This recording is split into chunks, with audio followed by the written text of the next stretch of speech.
Hello guys, ছেলে মানুষ যদি সোশ্যাল মিডিয়ায় নানান মতন ভিডিও করে ওদের কোনো দোষ হয় না। আর আমরা মহিলা যদি করি নানান মতন ভিডিও আমাদের বদনাম হয়ে যায়। শাশুড়ির গালি খাইতে লাগে, শ্বশুরের গালি খাইতে লাগে, আর এবং আরও বাপের বাড়ি যদি চলে যায়, শাশুড়ি যদি ওরা কয়া দেয় বাপের বাড়িতে, তাহলে তো আরও আগুন লেগে গেল সংসারত। তাই বন্ধুগুলা ফেসবুকে আজকে যেহেতু কাজ করছি, ভালো করে কাজ করব, সম্মান বজায় করা দিয়ে মানে বজায় রাখা করিয়ে তারপরে ভিডিও করব। তার ওরকম ভিডিও করা যাবে না, কেননা আমাদের ভিডিও যদি ওরকম করি একটা আত্মীয়র ঘরে যদি যায় তা আমার অনেক মান সম্মান ডাউন। যে ও সোশ্যাল মিডিয়ায় যায় চৈতালি কী লাগাইছে রে শ্বশুর বাড়ি যায় সবার এর কানে ওর কানে এরকম চলে যাবে। তার জন্য কিন্তু নিজের মান সম্মান বজায় করে রাখে তারপরে ভিডিও বানাইতে লাগবে। ওরকম নানান ভিডিও আমাদের চলবে না। কেন চলবে না?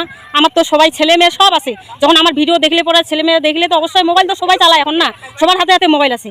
যাতে জন্য আমার ভিডিও ছেলে মেয়ে দেখতে পারে, দেখি যদি কয় যে না মা আমার এরকম ভিডিও করে, ভিডিও খুব ভালো লাগে।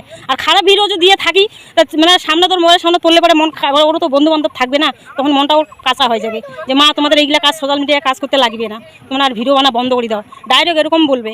তো তার কী দরকার আছে? আমার নিজের যেহেতু সোশ্যাল মিডিয়ায় কাজ করবো সেই নিজের মান সম্মান বজায় করে রাখার তারপরে ভিডিও করবো। তার আগে ওরকম ভিডিও কেন দেবো? ওরকম ভিডিও দিব না, দিলে ভালো ভিডিওই দিব। টাকা আজ আছে কালই নাই। টাকা একটা 500 টাকা যদি ভাঙা যায়, 500 টাকার কোনো মূল্য থাকে না বন্ধু, থাকে না। তার জন্য নিজের মান সম্মান নিজে বজায় করিয়া ভিডিও করা লাগবে।